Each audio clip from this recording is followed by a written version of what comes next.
अस्सलाम students, welcome back again in the third part of the heart series. जैसे कि हम लोगों ने पार्ट 1 के अंदर बात की थी हार्ट की लोकेशन के बारे में कि हमारे पास हार्ट चेस्ट कैविटी के अंदर between the areas of the lungs हमें पहले लोग मीडियस्टाइनम कहते हैं, ठीक है। फिर हम लोगों ने बात की थी कि हमारे पास हार्ट के नोड्स के बारे में कि हार्ट हमारे पास जो है वो हार्ट सर्जरी के दौरान जब हार्ट को हमारे पास बॉडी में से सेपरेट किया जाता है तो तब भी हमारे पास हार्ट जो है वो कैसे बीट कर रहा होता है, ठीक है, without the supervision of the brain and spinal cord that are the command centre of the body. सही है। नाउ हम लोग थर्ड पार्ट के अंदर हम बात करेंगे हार्ट डिजीज के बारे में, ठीक है। हार्ट डिजीज की अगर हमारे पास बात की जाए तो ऐसी कंडीशंस जो हमारे पास ना अफेक्ट करती हैं स्ट्रक्चर को और हमारे पास फंक्शन ऑफ हार्ट को, उनको हम लोग हार्ट डिजीज कहते हैं, ठीक है। अभी हमारे पास हार्ट का स्ट्रक्चर और फंक्शंस किस तरह अफेक्ट होंगे अगर हमारे पास हार्ट की मसल्स में, मतलब हार्ट की जो हमारे पास दीवारें होती हैं मसल्स, ठीक है, लाइक मायोकार्डियम, उसमें अगर हमारे पास कोई चेंज आता है तो हमारे पास जो उसकी ब्लड वेसल्स होती हैं, ठीक है। ब्लड वेसल्स का मतलब हुआ कि हमारे पास वो आर्टरीज और वेन्स जो हमारे पास ब्लड को लेके आ रही होती हैं, ठीक है, टुवर्ड द हार्ट, हमारे पास हार्ट से लेके जा रही होती है, ठीक है। देन हमारे पास walls which is equal to doors and then हमारे पास जो इलेक्ट्रिकल कंडक्टिंग सिस्टम होता है, जो हमारे पास नोड्स होते हैं, एसए नोड, एवी नोड, ठीक है। ये अब हमारे पास अगर इनके स्ट्रक्चर या फंक्शन के अंदर चेंज आएगा तो हमारे पास हार्ट के अंदर क्या होगा, डिजीज होगा, ठीक है। हम बात करते हैं कि हमारे पास क्या काजेज होते हैं हार्ट डिजीज के, ठीक है। सबसे पहले हमारे पास जो काज है वो हमारे पास हाई ब्लड प्रेशर, ठीक है। देन हमारे पास स्मोकिंग, हमारे पास हाई लेवल ऑफ जो है ग्लूकोज, जिसको डायबिटीज भी कहते हैं। Then high cholesterol, obesity means to say the person was a fat, ठीक है, too much fats in his body. Then हमारे पास जो है वो अनहेल्दी लाइफस्टाइल, ठीक है। नो हमारे पास जो सबसे पहले हमारे पास ना हार्ट डिजीज आती है, उसका नाम है coronary artery disease. Coronary artery disease हमारे पास जो है ना, इसके अंदर हमारे पास जो कोरोनरी आर्टरी होती है जो हमारे पास सप्लाई कर रही होती है ऑक्सीजन को, ठीक है, हार्ट मसल्स की तरफ, ठीक है। वहाँ पे हमारे पास क्या होता है, जो फैट है ना, जो हमारे पास प्लेक होता है, ठीक है, वो बिल्डअप हो जाता है कोरोनरी आर्टरी के अंदर। उस वजह से हमारे पास आर्टरीज नैरो हो जाती है, ठीक है, हमारे पास ब्लड सप्लाई जो है डिक्रीज हो जाती है। इसको हम लोग एक एनालॉजी की मदद से समझेंगे। फॉर एग्जांपल, अगर हमारे पास ना वाटर पाइप के अंदर काफी ज्यादा रस्ट जो है ना वो जमा हो गया ना, तो हमारे पास ना लेस वाटर जो है वो फ्लो करेगा। इसकी वजह से हमारे पास जो है ना पंप क्या करेगा, स्ट्रगल करेगा, और पंप स्ट्रगल करने की वजह से हमारे पास जो है ना वो पंप की जो है वर्किंग स्टॉप हो जाएगी, ठीक है।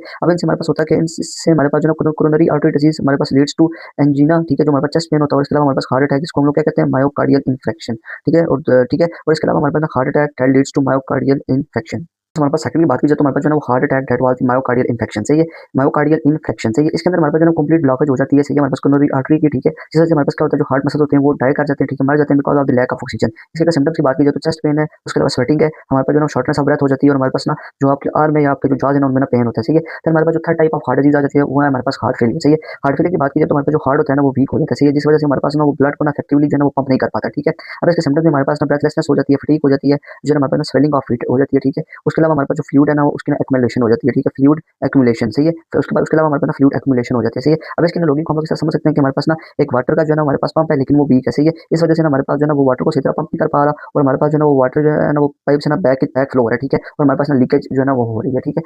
इसको हम लोग इस तरह एनालॉजी से समझ सकते हैं कि हमारे पास ना it is like a weak water pump, ठीक है, जिसकी वजह से हमारे पास जो है ना वो पंप जो है ना वाटर को सही तरह पाइप में फ्लो नहीं कर पा रहा, और इस वजह से हमारे पास लीकेज जो है ना वो occurs हो रही है। फिर हमारे पास जो फोर्थ टाइप आती है that was the alveolar heart disease, ठीक है। हमारे पास जो हार्ट के वाल्व होते हैं, ठीक है, जिसमें हम लोगों ने बोला था कि हमारे पास हार्ट के डोर्स होते हैं, ठीक है, वो हमारे पास क्या करते हैं ना, स्टॉप वर्किंग प्रॉपर्ली, ठीक है, जिस वजह से हमारे पास जो है ना वो प्रॉपर्ली ओपन नहीं होती है, हमारे पास वाल्व जो है वो क्लोज जो है ना वो प्रॉपर्ली नहीं होते, ठीक है ना।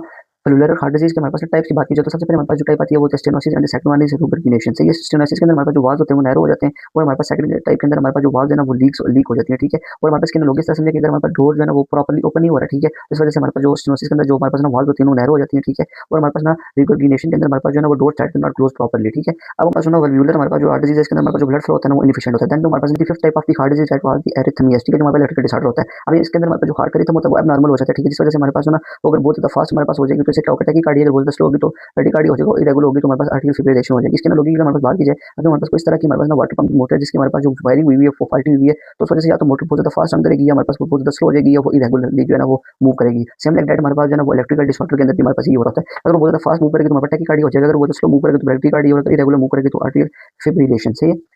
Now we will move toward the last type of the heart disease that was the congenital heart disease। इसके अंदर हमारे पास जो है ना वो हार्ट जो है ना वो डिफेक्ट होता है, ठीक है, at the time of the birth, ठीक है। इसकी हमारे पास एग्जांपल अगर देखिए जाए तो स्पेटल डिफेक्ट्स होते हैं, जिसमें हमारे पास जो है ना हार्ट के अंदर जो है होल होता है, ठीक है, एबनॉर्मल वेसल्स कनेक्शन होते हैं, स्ट्रक्चरल एबनॉर्मलिटीज होती है। इसके अंदर लोग बहुत सारे हार्ट होगा हमारे पास एक ऐसा होस जो हमारे पास बिल्ड हुआ हो जिसके अंदर हमारे पास डिजाइन के अंदर मिस्टेक्स हो, ठीक है। अगर हमारे पास स्पेटल डिफेक्ट होगा तो हमारे पास हार्ट के अंदर होल्स होंगे, ठीक है। अगर हमारे पास स्पेटल डिफेक्ट्स होगा तो हार्ट के अंदर होल्स होंगे, अगर हमारे पास एबनॉर्मल वेसल्स कनेक्शन होंगे तो देन भी हमारे पास प्रॉब्लम आएगी, स्ट्रक्चरल एबनॉर्मलिटीज होगी, ठीक है। Now the real question is why are heart disease increasing day by day? The answer lies. The real question is why are heart disease is increasing day by day? The answer lies not only in medical science but in our lifestyles.